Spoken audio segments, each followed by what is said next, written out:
welcome you to the show. Matt Guiver, we got some stuff we got to dig into. I think that last name gets a lot of people, right? Yeah, I think that one's a little bit tough to live up to. Everybody always kind of throws some MacGyver joke in there about, can you make a bomb out of a toothpick and a paper clip or something like that? And generally the answer is no, I need some magnesium phosphate to go with it. at least they don't botch it. I get called Ashley all the time, so. Oh, they do. Do they? Yeah. They'll say Guiver or something. They'll try to make it French. And Matt Guiver. Yeah. So well, thanks for having me. I'm happy to be on the show. Absolutely. So we got you here today. You are one of the owners of NASA Utah, right? Correct. And what is NASA Utah? NASA Utah is National Auto Sports Association. We're the Utah region. It's a motorsports event hosting company, and basically there's, I think, 13 regions across the country, so Northern California, Southern California, Texas, Arizona, Utah, so on and so forth. Basically, we're club racing events. We host events that are designed to promote motorsports and get drivers involved or enthusiasts involved in motorsports. So the idea is you might not ever have driven on a track before, or not even know you want to drive on a racetrack, but we provide opportunity and create an experience that hopefully engages you and gets you started on the motorsports career. So drivers start up with NASA and similar programs like ours.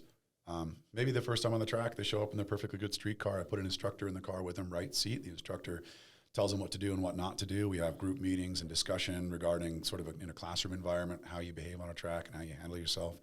And our goal is to create the safest and most enjoyable experience for you to drive your car on a racetrack. This is 4 wheels, not 2. Correct. We are 4 wheels only. Okay. I've done the 2-wheel thing as well, but that's a whole nother program. So we host 7 events a year, typically throughout the driving season. One weekend a month during that peak kind of warm season in the Utah. These events consist of lots of different groups running all at the same time. So the beginner group might go out on track and drive around on track and share the track with other cars, and it's usually a very low car count to create a pretty safe environment for them. Controlled passing zones and instructors in all the cars. And they might, that DE1, that we'll call it HPDE1, High Performance Driving Event, Level 1, they may come off the track and then Level 2 will go out, or a race group will go out. So you have all these different groups. The idea behind the program is you start in beginner group, and over the period of time you advance through the driving groups with direction and instruction from our group and your peers. You learn from your community quite a bit. And you work towards a racing license if you choose to. Some drivers don't want a racing license, but some drivers do. This experience typically takes a really committed driver 1 to 2 years of participation and regular participation to achieve that driving goal if licensing is their goal. And NASA is really kind of built around club racing, and the concept there is like club racing is what I call you on the weekends, getting your car out of your garage, putting it in your trailer, driving to the racetrack, or driving your car to the racetrack like I did for the better part of a decade, racing my car on the track and then driving it home again and going to work on Monday. So in the same car? In the same car, typically. Nice. Yeah. I might change my brake pads and change my tires. And I have lots of advice going down that path for another conversation perhaps. But the idea is you driving your car on the racetrack and enjoying it. So that's club racing. And we call it club because it really is about that community experience, you meeting a bunch of great people just like you in the world. Like, you're out there working on your, old BMW or whatever, and 4 other guys are going to show up that have BMWs just like yours and start talking to you about it and asking you questions, or you can go to them with questions about your BMW or your Miata. So, like, it really is kind of a community-based experience designed to get people to learn from each other and to better each other as well. So recently, if I'm not mistaken, you've stepped it up to the pros? Yeah, so I was recently recruited to go run another level of racing called SRO, GT4 America. So, you mentioned the word pro, and I always think that word's kind of funny because professional racing in America isn't really a thing. Yeah. And that might be yet another podcast because I have a lot of opinions on that. But it's certainly a lot more money moving around and a lot more exposure, and I think that definitely gives it a strong professional experience. So basically I've been hired to work with and coach for a driver in an Aston Martin GT4, and we've made a lot of progress this year. So, this is a whole nother program that I'm trying to balance with my current NASA responsibilities as well, because I want to see my home program with NASA continue to grow and thrive, But being away a couple of events a year has been, pretty tough on our community and on my team as well. But the SRO experience has been a really great opportunity, and it's been challenging. Like learning a whole bunch of new stuff at this level has been good for me. It's been good to kind of help me grow as a driver. Which we got a lot to talk about. We'll come back to that because we've got like black flags, we got tons of rain delays, we've got a podium. Yeah, the season's had a ton of stuff to talk about. But I think just to touch on that briefly, I have just challenged myself with a new racing series and a bunch of new drivers to meet, and it's been really great working with my driver, Sean Whalen, with Lions Not Sheep. He's been really great to teach and educate, and he's gotten a lot of speed this year, and we'll probably break into that as well a little bit later. That's awesome. So how did you get started? Because you got a 9-to-5 too, so you're doing all this with a 9-to-5. That's right. Which is going back to the club racing experience. That's sort of the expectation on average for most of the customers driving with us. On any given weekend with NASA, we'll have 150 to 200 drivers, most of which are going to day jobs just like the rest of us. But how did I get started is interesting. I think I started racing when I was like formally racing when I was probably 20 years old, 20 or 21. I got started in a program called autocross. This is basically where you go out in a parking lot and set up cones and create a miniature course inside a parking lot. And the cones consist of these gates that you have to go through, and if you hit a cone, it's a penalty, and you're racing against the clock. This program was great. I met a lot of people that helped guide me in my career as well. Because back in 2000, when I started, we didn't have a racetrack. There was no racetrack. The closest racetrack was probably 10 hours away at Buttonwillow or SoCal Speedway. So like we had to make do here and kind of make our own racetracks. And we were pretty enthusiastic about it. So we drive out to Wendover in the old airport and build really big tracks and go really fast. And then we'd work inside the city on a easier to approach weekend and just do a small track at like the event center. The E-Center is called over on 35th South and 215. So we'd host events there, and 50, 60 drivers show up and race against the clock. And one car goes out, and 30 seconds later, you send another car. And if the first car spins, then we red flag the course, and everybody stops, and we extract the cars and reset the cones and send the next car again. So were you involved in that, helping with that, or were you just racing in it? I started driving in it, and probably by 2001 or 2002, I started hosting my own events. So one of the things that's interesting is, like, I've been hosting events for over 20 years, and I think a lot of people kind of forget that because they see me as, typically a driver role or even in some cases a young man, even though I'm not so much anymore. So I've been hosting events and organizing motorsports events and the most successful motorsports events in Utah for the better part of 20 years. But autocross is how I started, and that is an interesting program because it teaches you a lot about car physics, which for me, kind of as an engineer in my day job, that gives me a really good foundation on what to do with a car and how to make it do what I want. Nice. So that in the E-Center, I think that's now the Maverick Center? That's right, Maverick Center, yeah. Yeah, so back when it was the E-Center, when I was racing motorcycles, so we'd always do the arena cross in there. Yeah. So that was always freaking awesome. So yeah, that's right. I forgot about those events too. Yeah, so we would just rent it on a weekend that wasn't used. And was it frowned upon? Did you guys get in trouble? Well, we rented it. from you Maverick did? Center administration, yeah. So it's all official, and we had insurance. It's a sanctioned event and everything. So it's all official. I think they'd get a little frustrated if we didn't take good care of the parking lot, right? So when our customers were packing up and leaving, they needed to grab all their water bottles and all their trash and take it with them, and we'd sweep the course afterwards.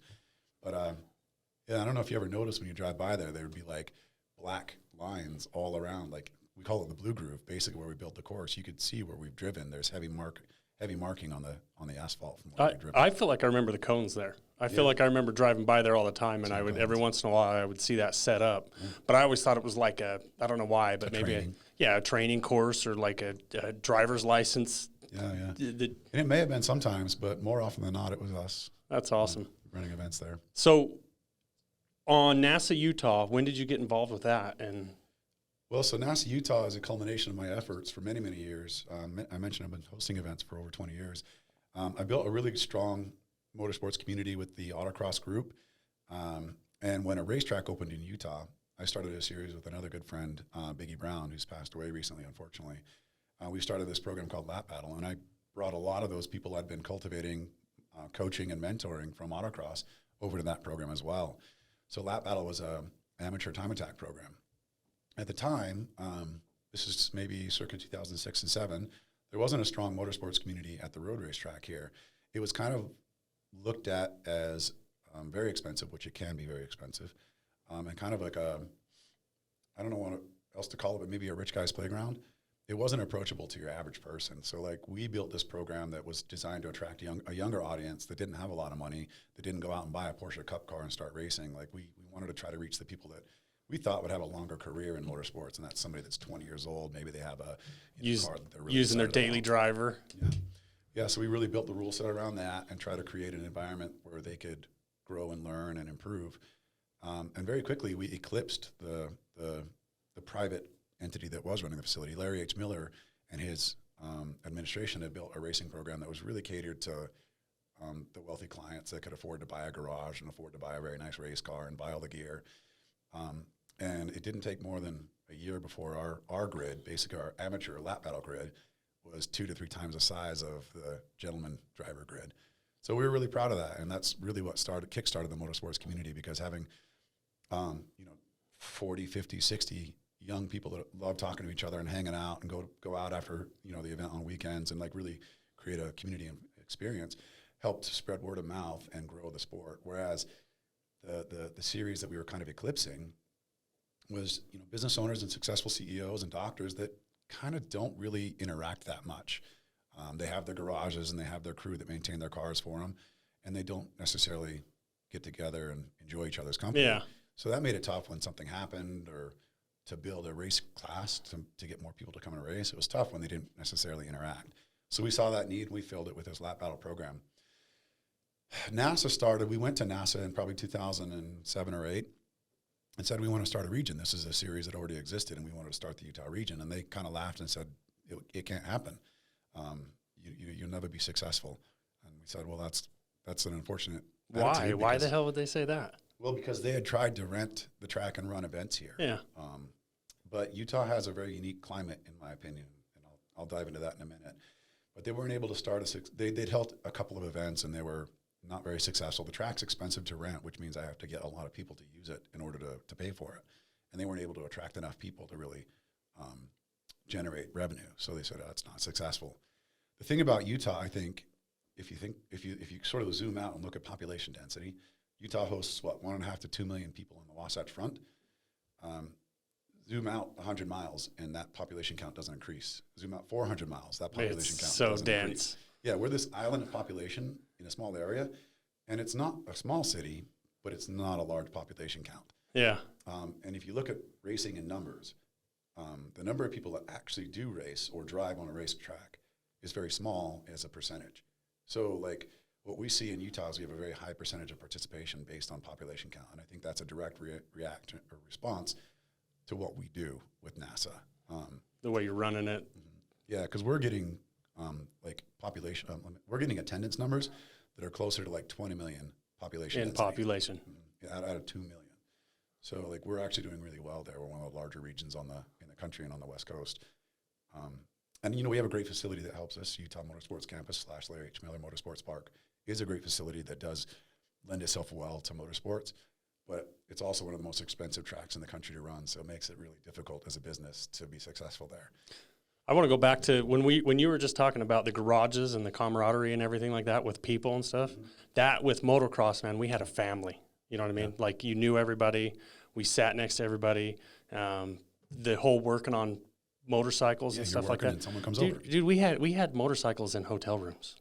Like, you know what I mean? We had freaking engines sitting on beds, using the towels and stuff like that. Mm-hmm. They probably hated us. And then we're all like 13-year-old kids running around, jumping in and out of the pool and running through But it was so fun, and it was a family for several years that I was there.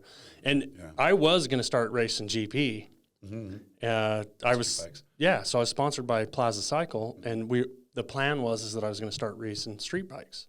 Yeah. So how did you like that? Racing street bikes for me, I liked it a lot. I started that back in 2007 or 8.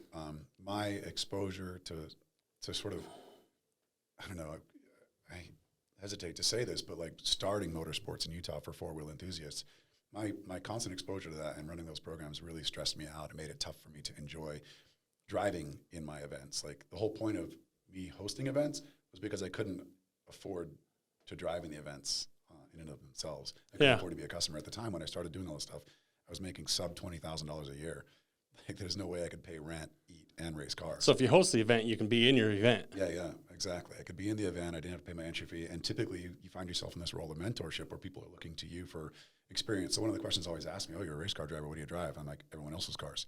Because like, that's the role I play, right? When I'm a mentor, a teacher, and an instructor, I end up driving their equipment, showing them fast lines, teaching them how to do it. So I never had to necessarily field my own race car. And this is also one of the ways it was able to be affordable for me when I was making, $8 an hour.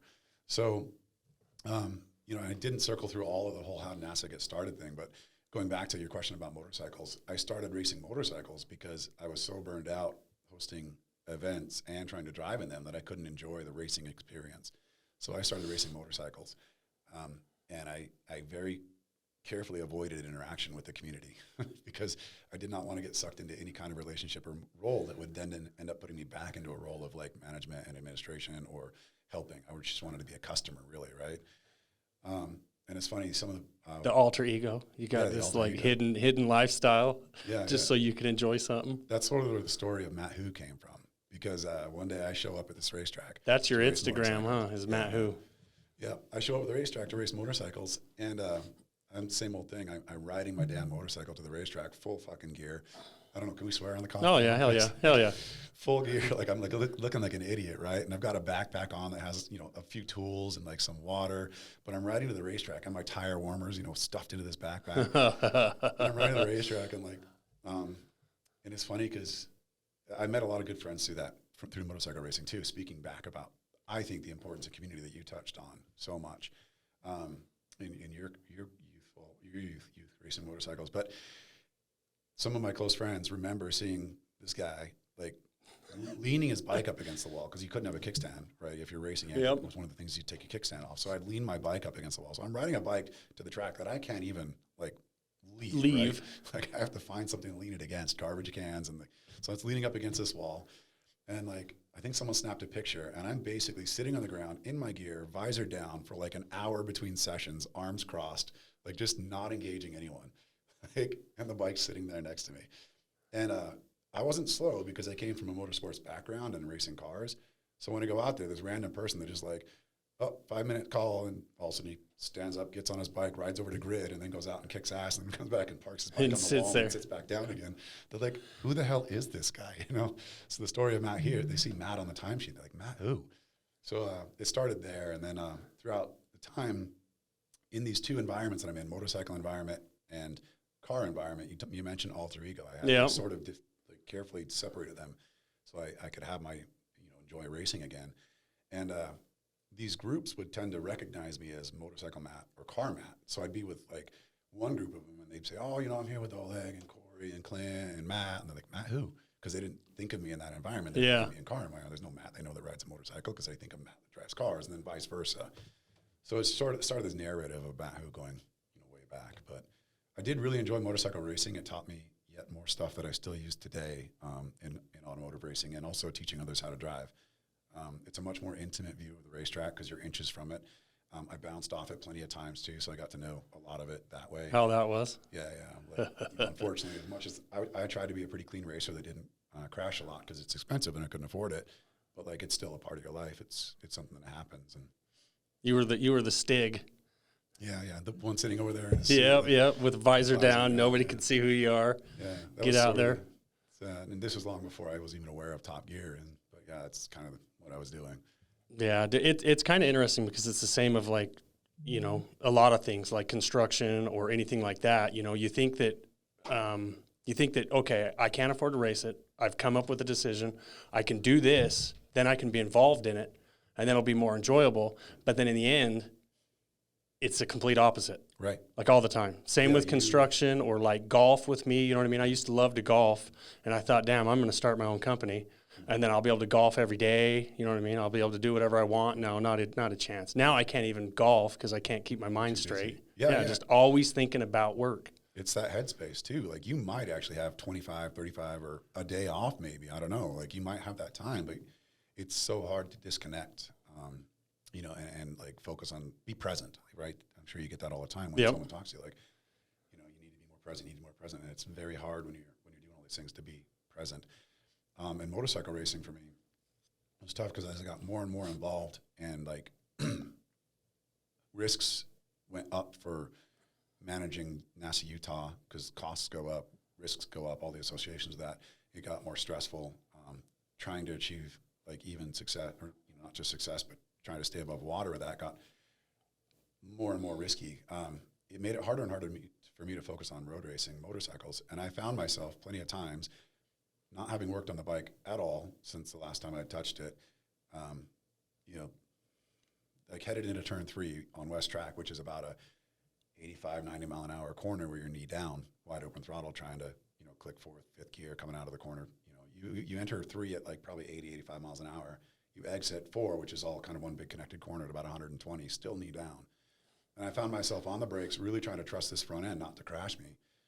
Thinking, did I tighten the pinch bolts on the calipers or on the fork clevis that, when I changed my front tire? Like, you start thinking about all the things like back, and suddenly you just missed 5 feet past your apex because your mind went backwards to another time and place at the worst possible time. And then you're like kind of standing the bike up, trying not to run off track, 2 wheels off, big scary moment, come back on. You're like, what the fuck am I doing?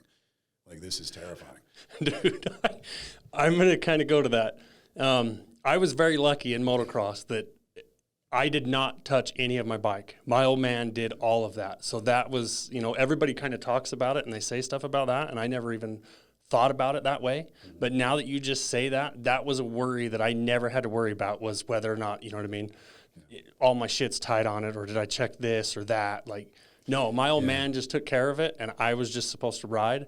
But I did have a lot of friends and stuff that raced, and my cousin and stuff like that raced, that he ended up working on his own bike, and that was the same thing. He did, you know what I mean? It's a mine. I feel like that was the same shit in his head when he was racing. Yeah, so it's hard. Okay, I need to perform at 10 tenths or 11 tenths, and to do that, I have to trust the equipment completely. And it's almost better to be, in your case, naive, right? Someone else is taking care of it, and if something goes wrong, at least it's not on you; it's on them, and you have some accountability. But like, it is really tough to perform at that level with any of that noise going on, or your business life coming into play, and personal life, whatever. You've got to be in the right headspace. And so I found myself trying to compete at a very high level on motorcycles with my peers that had continued to advance with their focus, and I wasn't advancing the same level. But of course, you want to, being competitive, be like, well, if they're going that fast, I can go that fast. So I'm going to overcommit to entry and hope I can make it work, right? Gather the bike up at the apex and hope you didn't overshoot. But it's really tough to be competitive there. So I found myself getting less and less reward from those weekends, because I would just show up, expect my bike to work, and when it didn't, I'd be mad at myself for not working on it in between rounds, or the suspension didn't handle as well, or I didn't get the performance out of it that I expected, or myself when I'm showing up literally for qualifying, expecting to just turn it on and put a flyer in when everyone else has been practicing for 2 days. Like, what am I thinking? Why do I think I can just show up and ride at that level? And then if you're any competitive, like, it's just going to frustrate the hell out of you. Yeah, I'm 7 tenths of a second off on qualifying. I'm like, well, there's no point. What's that? What the hell am I even here for? Yeah. So yeah, it was tough to stay competitive on that.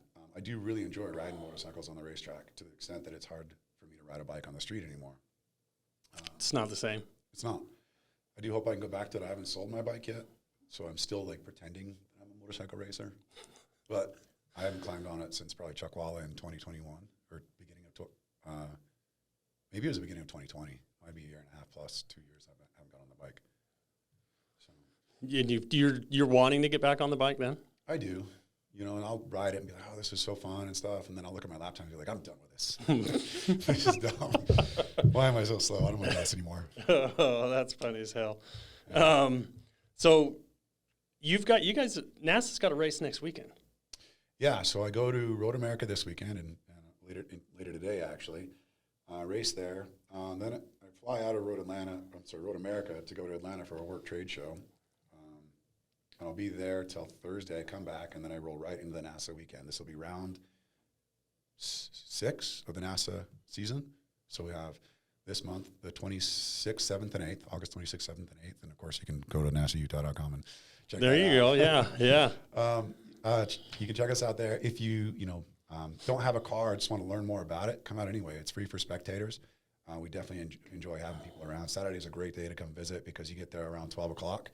We're just going into our lunch break. You can meet and greet a few people, and then we're going to start qualifying for our race groups right after lunch. You'll see the beginner and the intermediate and the time trial groups all go out, and then you'll have a race right around 2:30. We have 2 different race groups, so you'll see 2 different races if you stay till 3:30 or 4. We also have a barbecue at the end of the day. We enjoy having people come to, so if you're there and you need a couple of calories, stick around till 5 o'clock, 5:30, and pick up a hot dog or hamburger from us.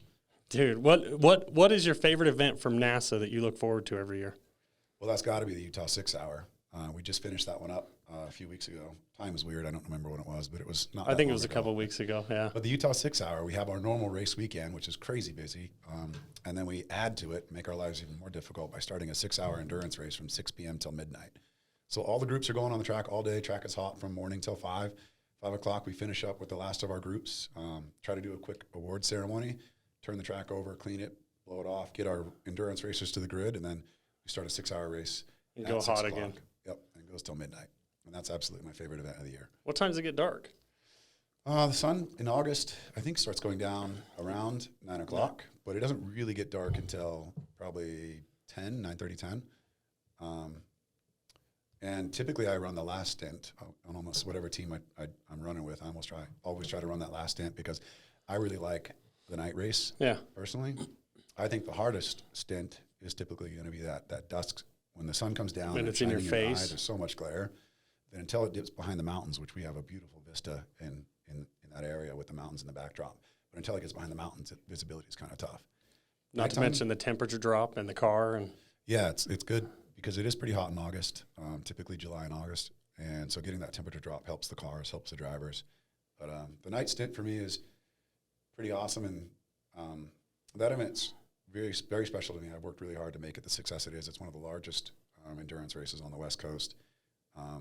And teams travel from all over the country to visit us for that event. So it's a really special event. But I think this one all started, again, going back to, it's very difficult for me to race in my own racing program and to be a real competitor. Yeah. Because I can't necessarily race you the same I would if I was actually a customer, right? If we're equals, I would be able to race you in a different way. But when it's like, you have to come to me to complain about me crashing into you because I overdrove or something like that, I can't necessarily race you the same as I would if I was a customer. Nowhere near as aggressive. Right. I have to be a little bit more cautious, right? I can't lean on you as much. I can't put you in as much of a position as I might if I was really trying to compromise you for race position. Pushing you past the turn. Yeah, sometimes you play a little bit of chess when you're racing cars, and in no way am I trying to force you off track or lead to contact, but I'm going to get in your head and I'm going to try to manipulate you and make you make a mistake that gives me an opportunity to pass. But I kind of have to be nicer to customers. So the 6 hour for me is a little bit special because with all the noise and cacophony or chaos surrounding events, all the complaints and all the praise and everything that goes with running an event like this with 300 plus participants, it's really hard to stay focused on just being a driver. So taking that last stint I mentioned is very interesting because once I get in the car, it's very stressful getting up to this point, but once I finally get in the car and start driving, my world shrinks down to this little bubble of light traveling around the racetrack. It's very dark on this racetrack. There is zero light on the racetrack except for what you bring. So I have this little bubble of light that travels around with me and becomes my reality. And I can suddenly disconnect from all of the noise, stress, and anxiety that goes along with making sure everyone has the experience they deserve. And I can focus on just what I want to do. And so this bubble of reality becomes I'm not a spiritual person, but this is probably the closest I could get to spiritual. It becomes very important to me and arguably a way of life for the next hour and a half. Do you talk to yourself when you're driving? No. You don't? Dude, when I was racing, I would sit and talk to myself the whole Swear time. at yourself? Yeah, I'd be like, no, you need to be getting into this corner a little faster, you know what I mean? Or that was a shitty exit, or I would scream or something sometimes. I don't know what the hell it is. I don't know if it would just calm me down or something, but like you were saying, putting pressure and everything, that's the same thing in the chess match, whether or not you're going to start up high and cut the corner down low to get the inside or anything like that. Or if I'm sitting there running them rut to rut on the inside line and they're just slower than hell, I'll start screaming or I'll start, you know what I mean? You start revving the bike as you're coming in the turn more, and then you'll show them a fender. Oh, yeah, dude, and you'll totally see them just mess up and overshoot the turn or too hot on the brakes, and there's your opportunity. You're making an opportunity through these little things, and the nuances are, it's hard to describe to someone that hasn't been in that position, but like you get it. The nuances are small but definite. When you hear that audible note of a bike approaching, your head, kind of spins a little bit. Like you're like, okay, what do I do now? Your focus goes off that turn to that noise, and you're like, oh my God, somebody's right there. Do I brake a little deeper to maintain my position? Do I go down low to cover my apex? I obviously need to be riding faster because he's on my ass. Then they start riding over their head, and so I don't like when you're racing a car. Walk me through that. Like, how is that going around the turns and everything like that? Are you when you pass in the NASA and I think in the SRO and everything like that? Like, do they have to let you pass? What is the lights flashing? So when they're flashing lights, what is that? We've seen that a lot in. It's hilarious. Yeah, we've seen a lot of flashing lights. So there's definitely rules of the road, and they apply to all sanctioning bodies. I think even to some degree they apply to MX and arena cross, but they're probably a little bit less formalized. If someone gets alongside you, elbow to elbow, they have every right to be there. Yes. Right? Like at this point, you cannot turn down and shut the door on them. Yeah. You'll be, if you do that a lot, you're either going to get blacklisted, your peers are going to hate you, and they won't like driving with you, and they'll do things to you, or the sanctioning body is going to take some action towards you, right? Yeah. So we have a pretty strict set of guidelines for racing that dictate passing, and it's going to be similar. I have to get basically my driver position within the peripheral vision of the driver in front of me. They have some rules, and it varies slightly from program to program, but like front bumper to, mirror, for example, would be me establishing my position. I now have a right to be adjacent to you. Yeah. If I do not get my front bumper to this imaginary threshold, then I have to back out when that driver chooses to turn in. Yeah. So like I get close, there's some overlap. Maybe I'm, my front tire to his back tire. I don't have a right to be here. If he chooses to turn in on it, he has every right to. So he can take the corner. And then you'll end up spinning him out.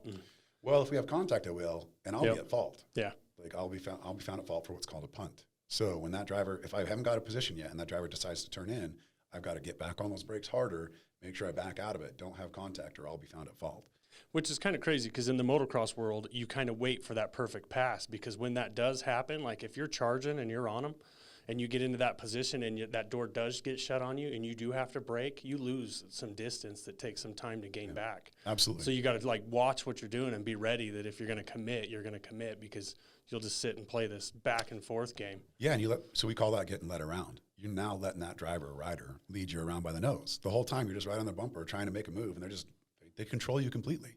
So this is what I'm going to do as a lead driver too. I'm going to control you. Like if you can't get that position, I'm going to continue to shut you down in order to maintain my position, and you lose so much time every time you do. So to your point, you're looking for that opportunity. When is it right? When can I actually get the position, like the minimum allowable distance covered? And then they don't have to yield. They just can't come into the door. Yeah, they can't come into at that point. Side by side. We're side by side. And hopefully that next turn favors you. Yep. Yeah, on the inside or something. So, well, speaking of the flashing lights then. Yeah, yes, that's what I was going to go to. What the hell's the flashing lights? So the flashing lights is the car that wants a pass is saying, I'm way faster than you. Get out of my way. You're slowing me the hell down. Yeah, you're slowing me down. Like, stop it. Like, stop contesting me, right? Going back to, maybe the speed differential isn't great enough that I can just pass you at will. But if I'm 2 seconds a lap faster and we're fighting for 17th place, well, what the hell? Like, let me by. Yeah. So you're basically telling them I'm quicker and I want by. But I don't know if you've ever met race car drivers or motocross racers. You all think you're faster. Mm-hmm. It doesn't matter if you're the last guy on the grid. You think you're faster than the guy in front of you, even though he clearly qualified in front of you. So, like, the people use the flashers, and they kind of abuse them. Yeah, everybody thinks they're I was faster. wondering, like, because we're in a freaking race. Yeah. Like, if you can't get around me, you can't get around me. Technically, that's your problem. That's it. Like, I'm not going to pull over for you because you're flashing me down. Yeah, so the only time it's acceptable to flash the car in front of you is when it's an out-of-class car and you are the faster car. So when you're in a faster car, a faster class, coming through traffic, you can flash them. Maybe you had a bad start, maybe you started from the pits, or it's halfway through the race and we're starting to lap the field. Yeah. In that scenario, by the rules, you're typically allowed to flash them once on a per straightaway. So you'll flash and let them know I'm coming. It's supposed to get their attention. And now they're not going to move offline. They're not going to change their driving, but they're now aware that you're there. And because they're in a faster class, they can easily just go around you. But that means you're cognizant, you're aware of their position. It's just to get their attention and let them know you're coming. Because you do see that a lot sometimes. Yeah, yeah. So. But the drivers, this goes back to motorsports racers in general. We have a little bit of an entitlement issue. So like the flashing lights is for a reason, but we also tend to think that like we always have a reason. That's my racing line. I'm faster. Get out of my way. It's all about me, in the race world, because we get so focused on like what our goals are. And we forget that like motorsports is a community and it's a fabric, and it relies on everybody on that racetrack and everybody off that racetrack to make it happen. So I constantly try to remind my drivers, like, that's not your line. There is a line there and you get to drive it, but you don't own it. Yeah. And that's like if you're on my ass, like it's racing, like I'm not going to pull over, let you go or anything like that. But if you're on my ass and maybe pushing me or bumper to my rear bumper or something and kind of giving me making it a little harder for me to get in that line in the turn or something like that, then I'm gonna be like, dude, okay, go. Like, right. I get that, but yeah. So I'll facilitate a pass. I'm not going to get out of the way, but maybe when I come off the turn and we're in like cars, I might give 50% throttle instead of 100% throttle for 1 second. I would normally go right to throttle, go to 100% throttle. I'll go to 50% for 1 second. That 1 second delta, if he did what he's supposed to do, he's going to motor by me before we finish tracking out. So before we even gotten to track outside, he's already passing me, and I'm already back to full throttle, so that when he does pass me, I suck right in on his bumper. Because obviously, if this dude caught me or gal, they're quicker, and I want to know why. So I'm going to start following that driver around and pick up what they're doing that's different. Yeah, so it's so important. How he's approaching what turns are coming out markers, of them. When he's getting on the gas, because you can hear and see all these things and see the attitude of the car and go, man, there's so much I can learn from following. You don't really learn much from leading cars around except for how to throw yourself off the track. Looking in your mirrors, and next thing you know, you're over too deep in your braking zone, and they're just shooting by as you're going off in the dirt. So how fast are you usually going around that? Like, what's an average speed? Well, it does vary greatly track to track. For example, back home, and it also obviously varies greatly per car, but I think my miles per hour average on the bike at Utah Motorsports Campus on one of our track configurations was like 83 miles per hour average or something like that on the bike. And the bike is a fairly quick motorsports vehicle. Yeah. The equivalent, like Miata that I also raced, one of the slowest cars on the racetrack, average speed was about 78 miles an hour, I think. So surprisingly, not a lot slower speed, average, but like our straightaway speeds aren't much different than our corner speeds in the Miata because the thing doesn't accelerate that well, whereas the bike is much faster on the straightaways and much slower in the corners. How's that car you're driving right now for the GT4? I would say that it's a quick car as well, the Aston Martin GT4. It's a very quick car. It slots into our NASA classing somewhere near the top. It's not in the unlimited category, but it's in the faster categories. I want to say, let me think on lap times. I'll bet it's capable of like a 201, 2 flat to a 201 on that track, and that's about what I was running on the bike. I think I was 202s on my bike. So similar speeds. So similar speeds as the bike. Yeah, different again because the Aston Martin's going to have better corner speed than the bike and slower straightaway speeds and slower acceleration zones, but better braking and better cornering. Why is it you only see like a certain type of car in those GT4s? Like there's really only, it seems like there's like 5 different cars that they run. That's fair. So like in the SRO program that I'm running with Sean Whalen now, the cars are actually factory-built race cars versus what I talked about earlier with NASA is club racing. And that's you building whatever car you have, whether it's a Golf or a Volvo or whatever. You're just building the car you have. And I want to get into that. I want to get into the difference on the cars between that and the SRO. So that's what we'll dive into. Like a club race car is you driving your street car, whether it's your Subaru or your BMW or your Honda or whatever, to the track. And over the course of 1 to 2 years, you get some better brake pads and you get some better tires, you get better suspension, you take put a louder exhaust on it, whatever. You're kind of building this race car a little at a time. Cage, a roll cage for safety. As you drive the car, you get to know what it needs. And I really, really strongly recommend anybody that wants to explore this, don't start by just buying all the stuff. Drive the damn car first. Discover what it needs, especially from the peers that are already there, because I've seen countless careers ended by just spending wantonly. I got a turbo system for my car so it can be faster because I need more horsepower, and they never drive the car again. It's constantly broke down in the garage. So keeping it simple is really important. But the club cars typically is something you just sort of build over time and build it yourself, or hire a shop to build for you. Yeah, and what's required for the club car? Like if somebody wants to go out there and race at the NASA. To start with, for just driving your car on the track in what we call DE, the driving event, the HPDE, basically this is enthusiast driving. Nothing. It just has to be a relatively sound car. Helmet? You need a helmet, yes. Obviously, some clothes, Yep. closed-toed shoes. There are some restrictions on convertibles because they have flip flops. yeah, no flip flops. Tank tops discouraged as well. But like the convertibles have some restrictions because they don't have rollover protection in the event that something goes very wrong. You need some extra protection. But most conventional cars are acceptable. And great examples that you see really commonly are older BMWs, older Miatas, because they're affordable, older Porsches too, Mustangs, Camaros, all great cars, Hyundais, all kinds of weird stuff too. It doesn't have to be a sports car. Focus, the Ford Focus is another car that was kind of popular for a little while. So those are your typical cars. What's needed? OEM is typically preferred because then I don't have to look at the modifications you've made for safety. Because the first thing they want to do maybe is go install a seat and a harness. Great. Those are safety devices, except if you don't know what to buy, you might buy something that isn't actually DOT/SFI certified. So it's not eligible for participation. So you have to buy brand name products that actually have the certifications, that have done their crash testing, and have the data to prove it. So OEM is better. Like the stock 3-point belt, the stock seat is good to get started. Just get out there, talk to people, and go from there. Yep. And then they say, oh, you don't need to buy Brembo brakes for that thing. All you need to do is buy some of these brake pads, and their car will be great, right? That's all you need. And then maybe buy a different set of tires when those ones wear out. Not now. Wait till those wear out, and then buy tires. So you kind of gradually start improving, and your skills go along with this as the car improves and you improve. You get more out of the car. Now, the first time a driver shows up on the track, they can't even get the car's maximum potential out of it. But maybe by the second, third day, they're starting to smoke the brakes or smoke the tires. So now we're going to start talking about maybe some better choices you can make there.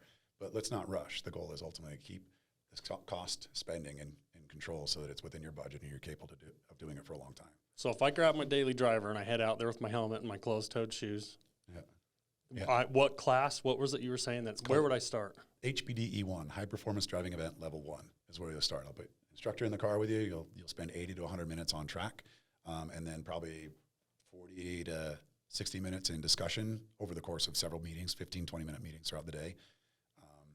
You get through that first day, and they sign a passport, say, this driver's great. They signed off to level 2, or we need another day with them to work on a few fundamentals and stuff. So the NASA is you driving your street car typically, and I have several that I've built and driven to the track and enjoyed in the experience. And then over time, those cars have all kind of gradually turned into race cars as well. It's just sort of the process. I install a race cage. When I want to go racing, actual wheel-to-wheel racing, I now have to add a bunch of safety equipment, fire system, kill switch, window net, seat, harness, roll cage, all that stuff gets added to make it a race car. So the performance stuff might all be done. It may have been done for a couple of years, driving in time trial and DE. But I want to race now, I got to add a bunch of safety equipment. What does that starting out cost to come and get certified to move to the next level? Well, actually, a good question. We didn't talk about that. The NASA stuff, it's like $290 for a day with us. I think it's $290, $289. Is that something you schedule with you, or is that something you wait to do? Or I'd recommend registering in advance. So our events are open. At the beginning of the year, we open all of our events for registration, meaning if you're interested, you just go sign up for that event.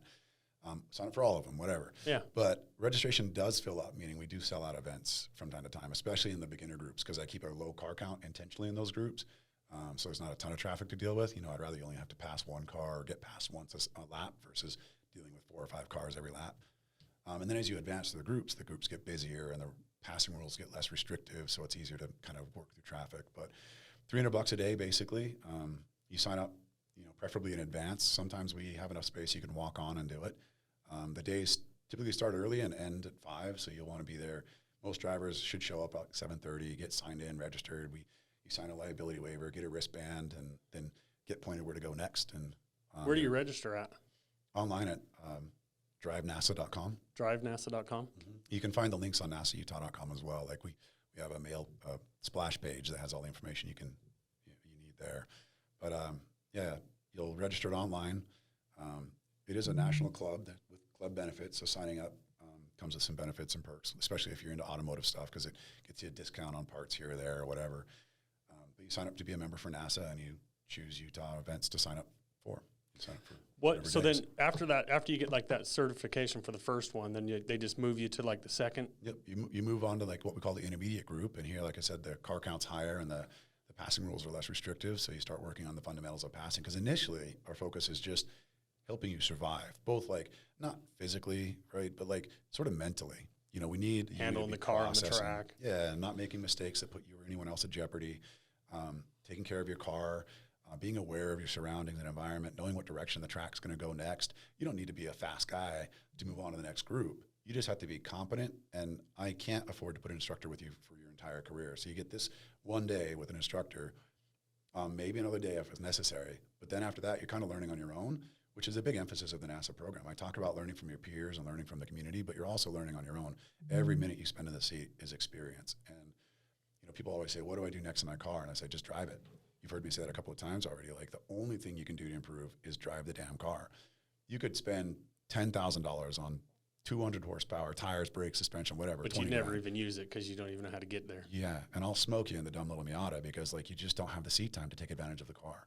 So that's why I say drive it first, feed it what it needs. If it says, I just annihilated those tires, okay, next tires, we're going to put some camber in there. Don't buy suspension. It probably doesn't need it. Just get some camber on the car. Ruined a set of brakes. Well, if you keep stock brakes on the car, they're cheap unless you're driving a Porsche GT3. Then it doesn't need brakes. But like, you're driving a conventional car, a Mustang or whatever, and it kind of smoked the pads. Well, okay, we'll get better pads. Don't buy Brembos, just get better pads.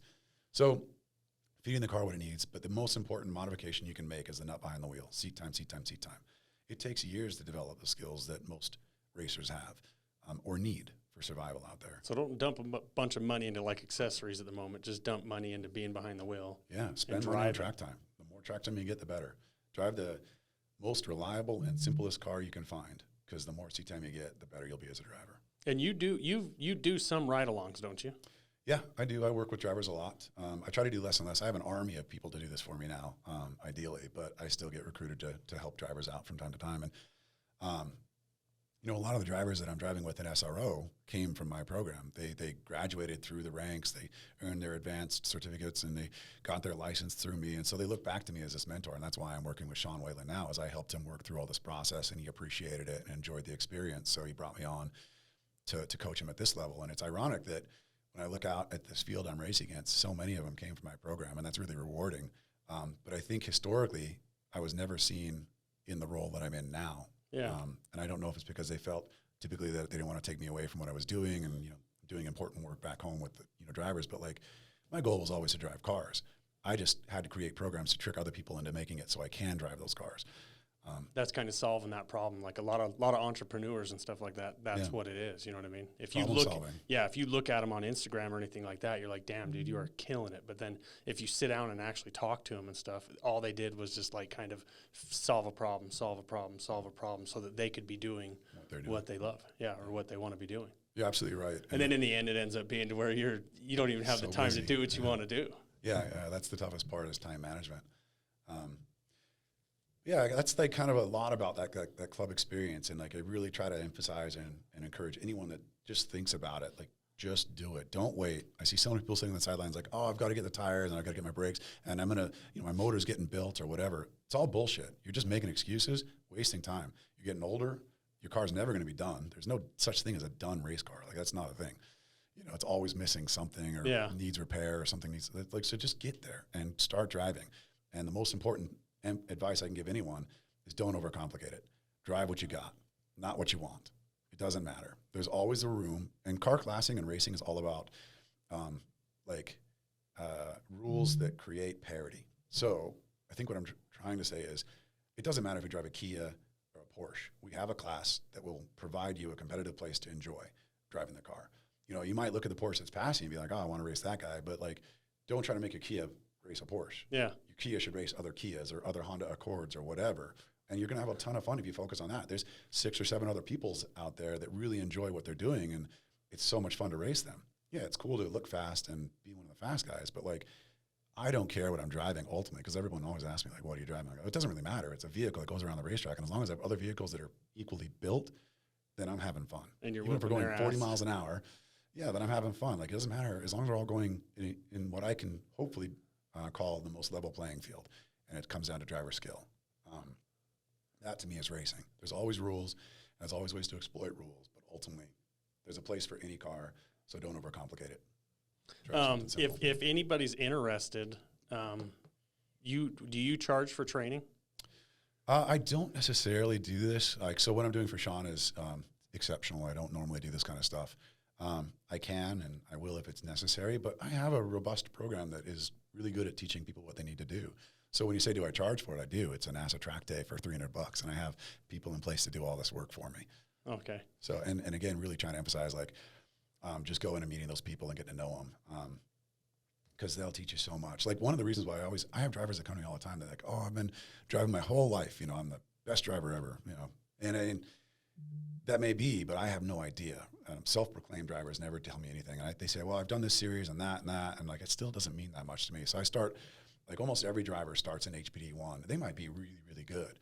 And the instructor's going to jump in with them and do like, I'm out. You're awesome. Go to this group. And they'll sign them off to whatever group they belong in immediately. They're not going to waste their time. But what I always really hope is that interaction, that face-to-face time they get with that instructor lasts for the rest of their driving career. I like to think of all the people I put in front of my customers as mentors. So, like, next time that person comes to the track and they're like, hey, I'm struggling to turn 5 or my car's doing this weird thing, the first person I hope they go to is that instructor that they met. Yeah. Even though it may have just been a quick check ride, like, there's still going to be a connection there that I hope lasts their career. And through that connection, they meet that instructor's friend and that instructor's competitor. Be like, oh, this class looks really fun. Like, what are you guys doing here? And like, I want to be in that class with you. And that helps build some of that camaraderie that I think promotes motorsports. How many races are out there? How many races like in a year? In the year. We have 7 on average, 7 to 8 weekends a year. And I think I have 3 left. They'll be August, September, and October. I'm going to come out. We've keep talked saying about that. it. I do keep saying that. I do think I finally have a car built for you to try too. So that's what I heard. Yeah. So I'll get you out there, and I've got a right seat in it. So you put a seat in it. You know, shove someone in the seat with you to give you a couple of pointers. Yeah, dude, I want to come out. Yeah, it'd be a blast. I think you'll enjoy it. So now, talk to me about traveling and what you've been doing. Were you in Nashville on that course? Yes, I was at Nashville. I wasn't driving this weekend. Sean brought me to continue coaching and continue building on what we've been doing this year. So, we traveled quite a bit. Our first round was at Sonoma back in maybe April, and then NOLA, which is, it's New Orleans, excuse me. Sonoma's Northern California, New Orleans. Following that, and I think we were VIR, Virginia International Raceway, fantastic track, a lot of history there. Watkins Glen, after that, upstate New York, a lot of history there as well. So some of these tracks that I get to go to, I have never been on before. Which is, more challenges and more unique challenges that I have to work through. Getting up to speed and trying to compete on a track that I'm racing against drivers and teams and groups that have been racing on for a decade. Always on the back foot. And I have a bunch of tools that I try to use at my disposal to get up to speed quicker. But yeah, travel's been every month I'm traveling for an event. And like now I'm headed to Road America today. So it's a lot of time, and what you don't always realize is, and I look at all these drivers I'm driving with, these CEOs, these business owners, these doctors and lawyers, and I'm thinking, like, how do you have time to do this? Because I'm getting on the road Wednesday, I'm missing 2 days of work, Thursday and Friday, and then I'm trying to get back Sunday night so I can go to work on Monday. And I don't get how they can continue to run their businesses successfully and achieve the success that they need to compete at this level, and still run a business when they're gone 2 weeks out of a month. And we're talking like a whole different operation. We're talking different cars. We're talking teams. Yeah. So this one, and we're definitely biting off a lot here in this conversation. But you'd ask the differences between club racing and the cars, and what we're doing now with SRO. And to touch on that briefly, the cars in SRO are all factory-built race cars. And you ask, why is there only 5 of these GT4s that you see regularly in this series?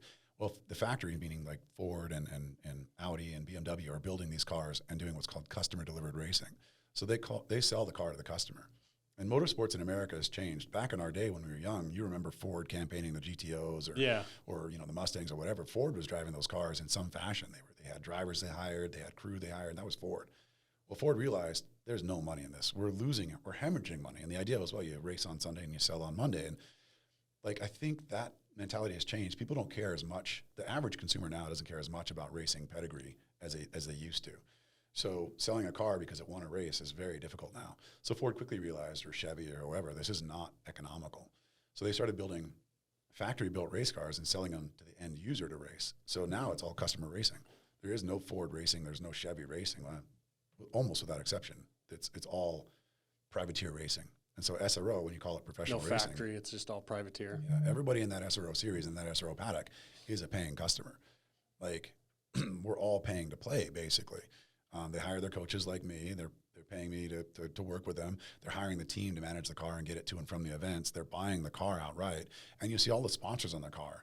but those aren't really sponsors that are paying them to drive the car. It's their friend's company. It's maybe a small help. It could be helping them a little bit. Maybe it's a logistics company that transports the car for them, and they're offsetting their costs a little bit by putting their name on the car.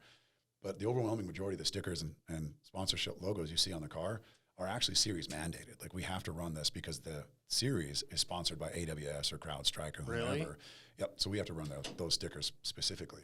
And 'Cause then outside of that, Going back to that rich person sport, because that can't be cheap. it is not cheap at all. And to touch on that a little bit, I would say the average cost to campaign a GT4 in a season of SRO is between $1 to $1.5 million to campaign One car. Right. Well, that actually might be a 2-car effort. You could split it with whatever. Well, because there's up to 2 races a weekend in these events. Okay. I'm sorry, 2 races a day, 4 races a weekend. We're doing 4 races a weekend on 1 car, and that's not common.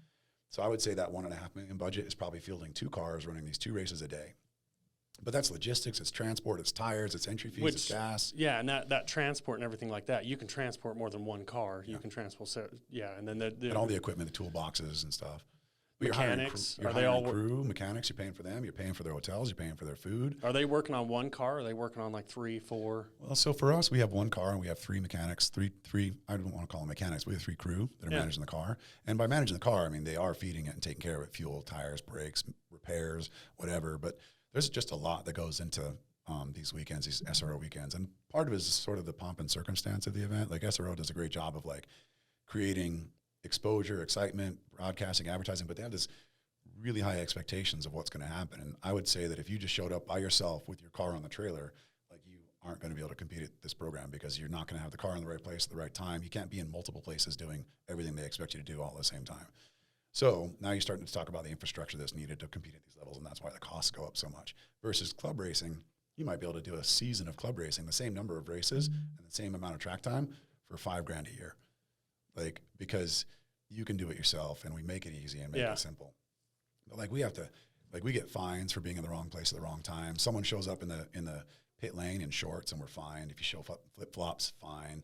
You don't get to grid on time, it's a fine. Like, everything is so rigid and structured that it kind of takes an army to make this thing happen. And they have rules about load in and load out. So like, you're not even allowed to get into the facility before or after a certain date. Like, you have to load in at this time for these hours. You got to be out at that time. And you got to be out at this time. So if your truck and rig isn't there, before or during that time and queued up, like, you might not even make it into the event.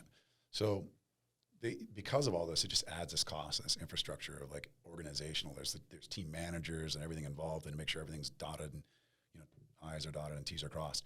So it's pretty heavy. And so then the drivers that are with the exception of the coaches like myself, the drivers are all the car owners and team principal. Like, they kind of are the ones paying for all of it. And they have their friends sometimes that help them offset their costs a little bit. But this is still racing at what I would call the club level, just with more dollars. You enjoy it? I do enjoy it. It's great. It's cool cars they get to drive with. It's a higher level. Because now I'm racing in my class. I'm racing against the fastest guys in the country, arguably some of the fastest drivers in the world in this GT4 category. The pro drivers that I'm competing against are hired from all around the country and all around the world to campaign with their drivers, their student drivers they're working with.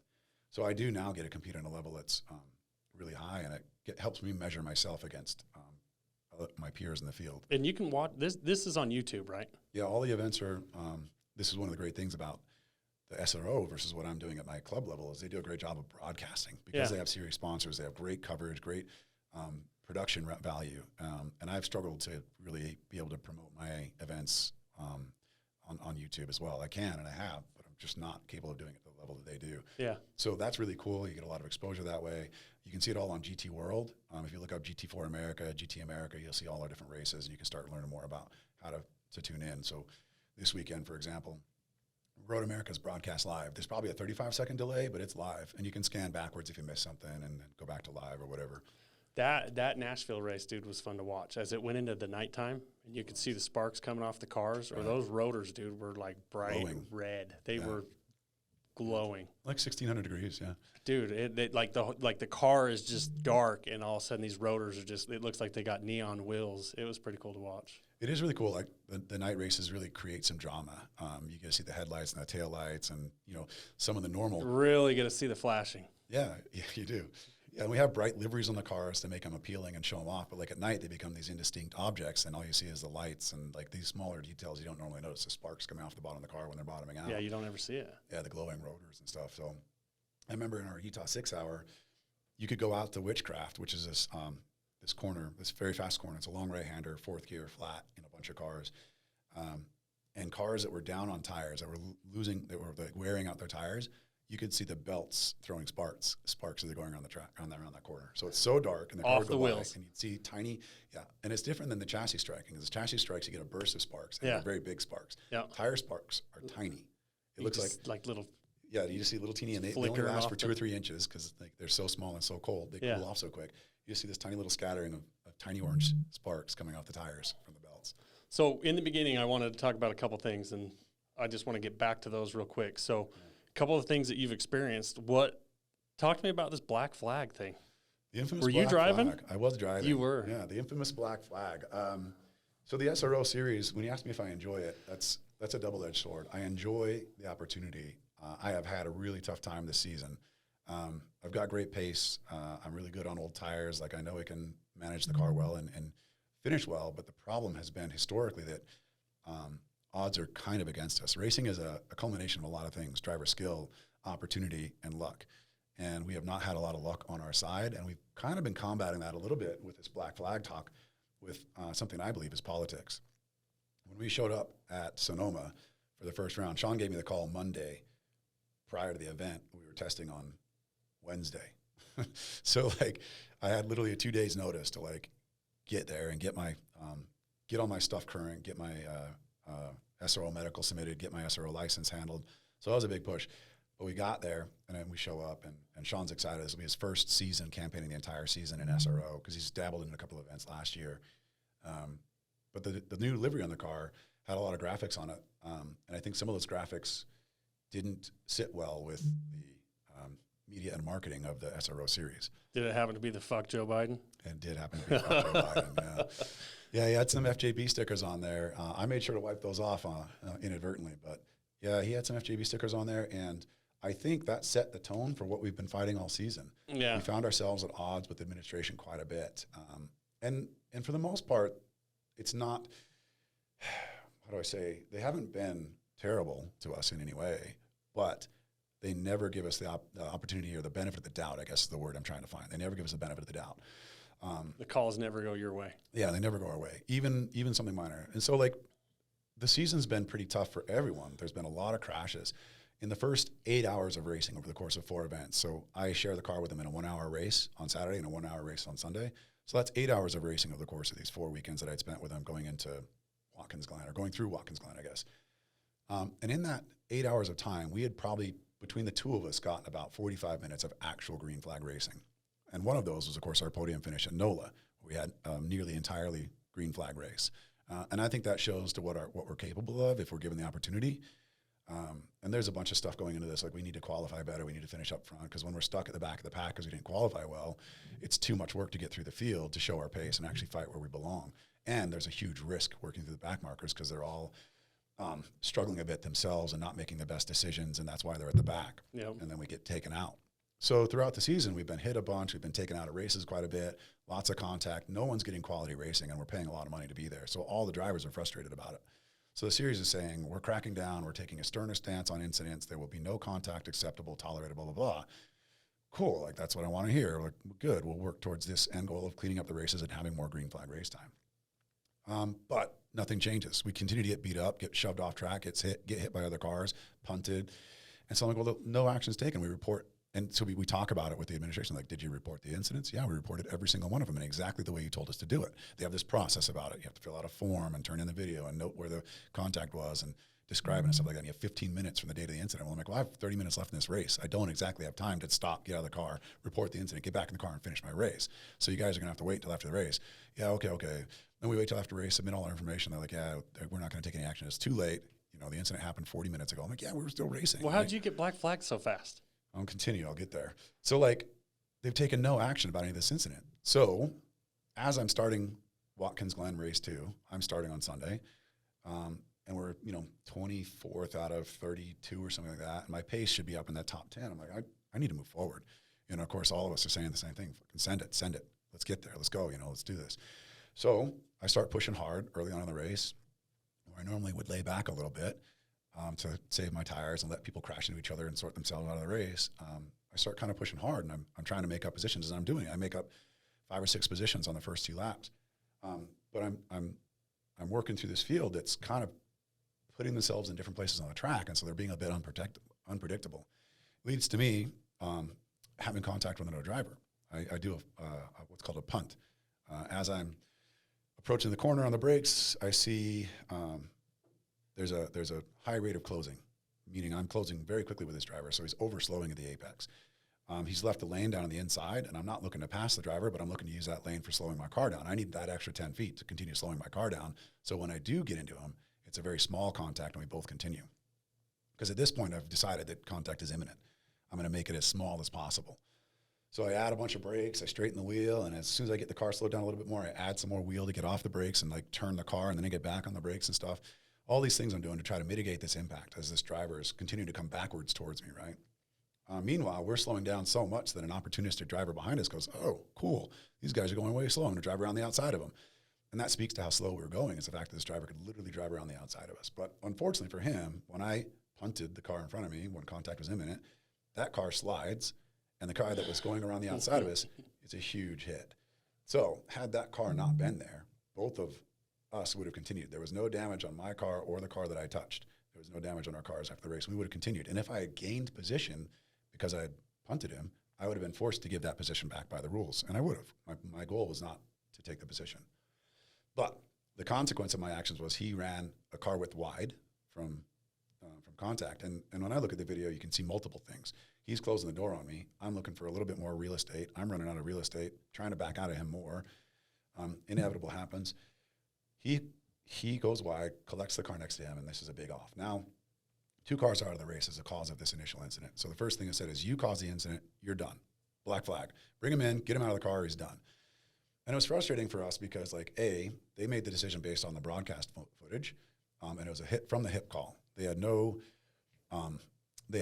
real insight as to what was going on. They just saw the broadcast and said, that dude. So I went, they said, report to the stewards immediately. So I get my video card, and I'm like, all right, I'm going up to report to the stewards. And when I get there, they're like, what are you doing here? I said, well, I'm here because I was told to report to the stewards. And this, by the way, at Watkins Glen is a long-ass way. I had to get in a car and drive like 1.5, 2 miles all the way around the track. I've spent 10 minutes climbing 3 stories of stairs to get to this tower. And I get there, like, what are you doing here? I'm hot and sweaty. I just got out of the car, and I got my gear. I'm like, well, I'm here because you were told me to report to be here.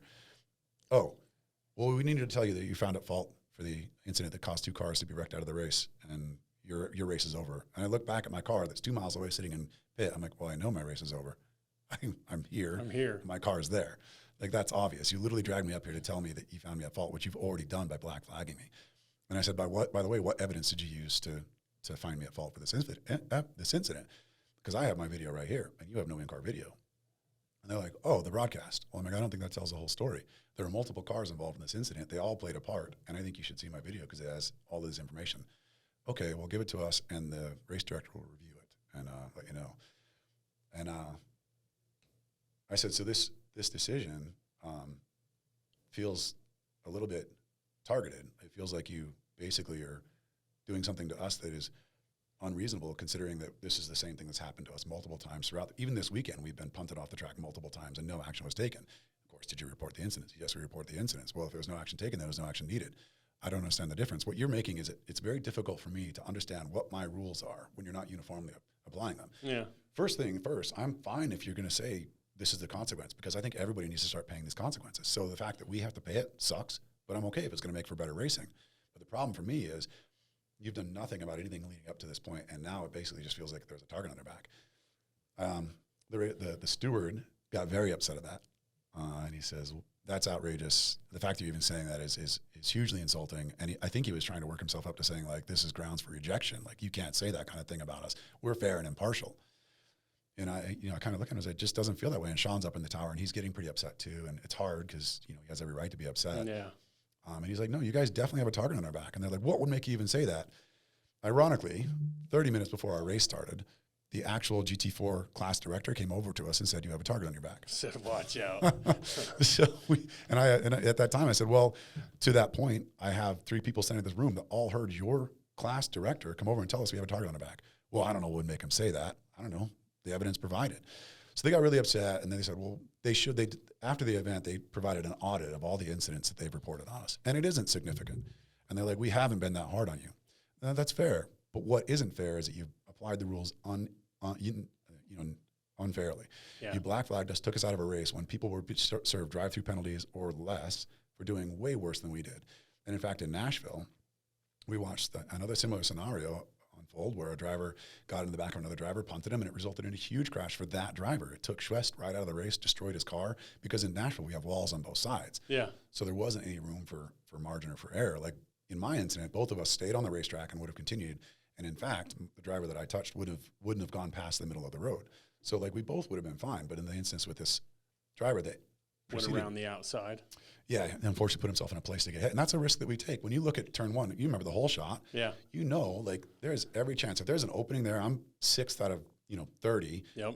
They've left a hole. I could definitely get my bike in that hole. I might not make it out of that hole, but I could get it there. Yep. And that's a risk that you weigh. It's worth it. I'm going to try to fight my way through there. I'm sticking it in there. Or I'm going to err on the side of better judgment, let everybody get through turn 1 so I don't get hung up. And then I'll probably be P10 instead of P30. Yeah. So we make these decisions and we take accountability for them. When I get took out because I went down low in that hole and someone hits me, that's a risk I took. I'm willing to pay that risk. So like in Nashville, like this, almost the exact same thing happened, and the driver was allowed to continue, and then he proceeded to hit 3 more cars and wreck 2 more cars out of the race, and still no action was taken. So it's really tough to look at this decision-making process they've used and look at how they treated us and the other drivers and feel that we're being treated fairly. So that's the infamous black flag incident. Okay. And we're trying to own it, I guess what I'm bummed about is like going into the next race, which was Nashville, we were hoping to see a cleaner, better field, and that doesn't seem to be the case because the same things are happening. There's no action being taken. And several of the teams that were all in that same incident were kind of like, we're surprised you were black flagged, and in the same scenario, this driver wasn't. So like, we're not the only ones that are going, yeah, there's more going on here than meets the eye. So tell me, I watched it and I seen the end of it, dude. Tell me about the podium. At NOLA? Yeah. That was a really great experience. It's pretty rare that I get to climb up on top of a podium because, in my own races, when I'm racing against my customers, before the checker flag, I'll typically pull off the track because I don't think it's really cool to go out and beat your customers on a regular basis. You need to do it every now and then to let them know who's boss, but like you don't do it on a regular basis. Beating them. Yeah, that's no fun because like I've got 20 years of experience and maybe I'm racing against one of my customers that has 3 or 4, and like clearly I have an advantage. Yeah. So I'll pull off before the race is over. I rarely end up getting on the podium. So it was really great getting up on the podium, and it was really rewarding. I definitely think it reinforced why Sean hired me, and he was really excited about it. So that was great. It's the whole champagne thing. You do bang the champagne in the bottle, spray everybody down. Luckily, it was on Sunday because I only have one suit, so I can't really get a bunch of champagne all over my suit because I'm in a hotel without a laundromat. Yeah. So, we were excited. It was early in the season. It was race weekend too in the season, and we definitely expected to see more of these podium opportunities.